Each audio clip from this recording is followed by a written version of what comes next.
Halo semuanya, selamat datang di podcast kita pada kali ini yang akan membahas tentang alat dan mesin pertanian pasca panen pada buah kakao. Jadi sebelumnya perkenalkan, saya Norma Ayu Dibanati selaku host podcast pada kali ini.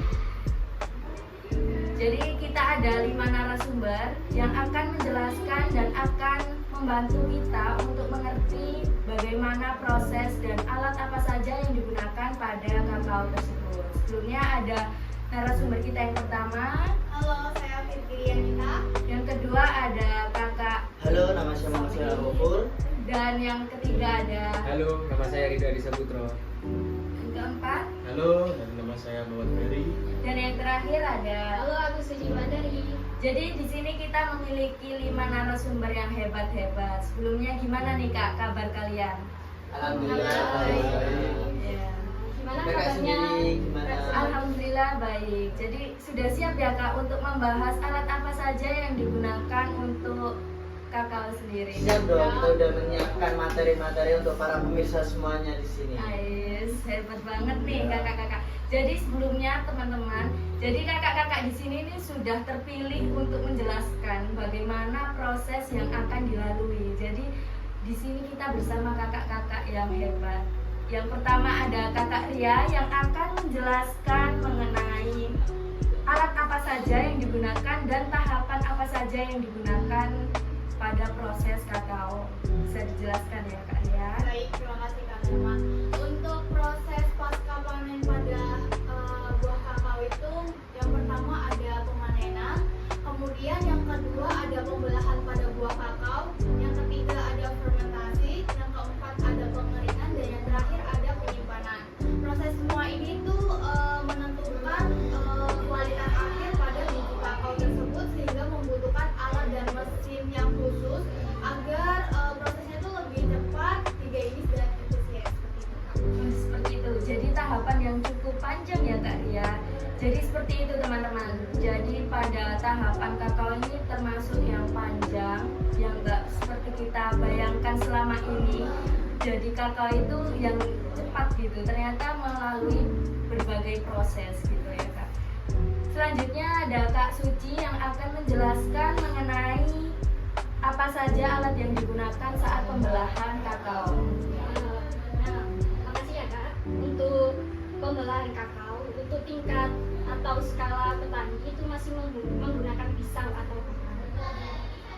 Namun, jika udah skala industri, itu udah menggunakan alat yang aman dan juga cepat seperti cocoa pot splitter. Alat ini dirancang untuk pembelahan buah agar lebih seragam dan meminimalisir resiko cedera. Karena kalau menggunakan parang, itu kan masih resiko bahayanya kan masih besar banget. Takutnya tangan petani itu terkena parang atau gimana gitu kan. Nah, bentuk dari alat ini bisa berupa pedal mekanik atau alat hidrolik sederhana yang digunakan untuk memecah buah secara konsisten atau lebih seragam. Seperti itu ya. Jadi teman-teman bisa membayangkan nih apa yang alat bisa digunakan. Kita punya kakao kecil atau banyak gitu. Jadi kita bisa menyesuaikan tergantung kebutuhan kita masing-masing gitu. Jika kita masih skala kecil, kita bisa menggunakan parang. Jika kita sudah berada di skala yang besar, kita bisa membeli alat yang mendukung untuk proses pembelahan agar lebih cepat gitu. Jadi selanjutnya ada Kakak Sofi yang akan menjelaskan alat apa saja yang digunakan saat fermentasi ya. Terima kasih waktunya Kak Norma sudah memberikan saya waktu untuk menjelaskan. Untuk kita di Puslit sendiri itu ketika proses fermentasi kita itu menggunakan kotak kubus berupa kayu yang dimana itu jenis-jenisnya sudah dilubangi sebagai ventilasi keluarnya enzim-enzim yang terkandung pada biji kopi itu sendiri. Untuk proses fermentasinya itu biji kopi dimasukkan ke dalam kotak kubus lalu akan ditutup dengan daun pisang seperti itu untuk menahan agar suhu pada biji kakao itu terjaga seperti itu Pak. Biasanya waktunya itu berapa lama ya Kak? Untuk waktu proses fermentasi itu berkisar antara 7 sampai 8 hari. dan setiap harinya kita tuh harus mengkontrol agar suhunya itu tetap terjaga seperti itu. Seperti itu. Jadi kita harus memantau ya Kak, biar biji kakao ini Nah, betul terjaga. sekali ya. Jadi seperti itu ya teman-teman. Jika kita melakukan fermentasi, kita harus menjaga suhu agar tetap stabil, agar kakao sendiri ini bisa menghasilkan hasil yang maksimal, gitu ya Iya. Kak. Baik, terima kasih untuk Kakak Sohib. Selanjutnya yaitu akan dilanjutkan oleh Kakak Ferry yang akan menjelaskan tentang biji kakao yang harus dikeringkan dan alat pengering apa saja yang digunakan saat melakukan proses pengeringan. Gitu ya, Baik, Kak. Kak Norma, terima kasih kesempatannya. Untuk proses pengeringan itu ada dua cara utama. Yang pertama itu ada proses manual dengan proses penjemuran dengan menggunakan sinar matahari. Biasanya itu menggunakan terpal atau rak pengering. Itu tergolong murah, tapi itu susahnya di iklim dan cuaca Kak. Terus kalau yang kedua itu dengan menggunakan mesin modern bisa box dryer atau rotary dryer. Itu mahal tapi itu bisa tepat dan efisien. Itu bisa mengatur suhu, waktu, dan kecepatannya. Biasanya untuk petani sendiri ini banyak menggunakan yang mana ya Kak? Kalau boleh tahu. Kalau petani biasanya itu tergantung skalanya ya. Kalau skala rumah tangga itu biasanya menggunakan manual dengan penjemuran dengan menggunakan sinar matahari. Kalau yang skala besar seperti industri itu biasanya menggunakan box dryer atau rotary dryer karena itu mahal, itu cepat dan efisien. Oh, gitu ya. Jadi para penonton bisa membayangkan nih mau pakai yang mana, cara yang mana yang lebih efisien. Kita memiliki dua cara.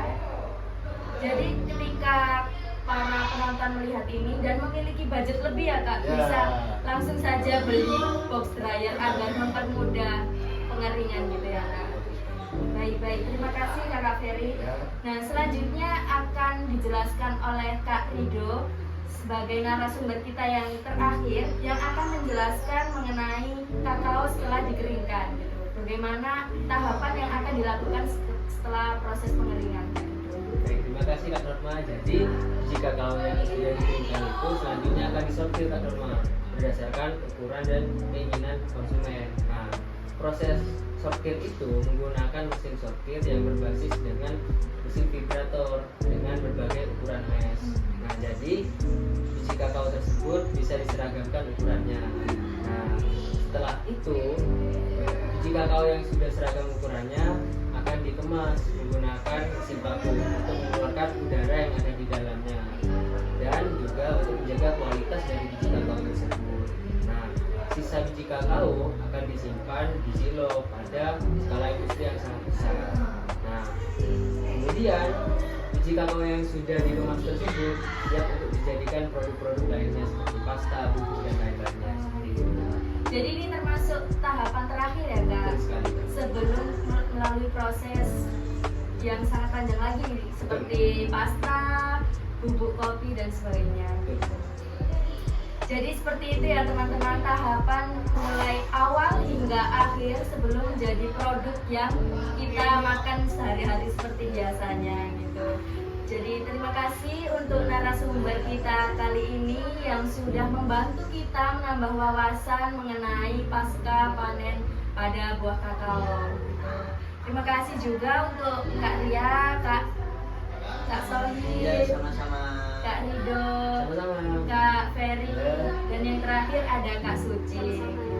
Semoga pada podcast kali ini bisa menambah wawasan dan ilmu yang akan diimplementasikan di kehidupan sehari-hari bagi penonton semua. Terima kasih, see you. Nah.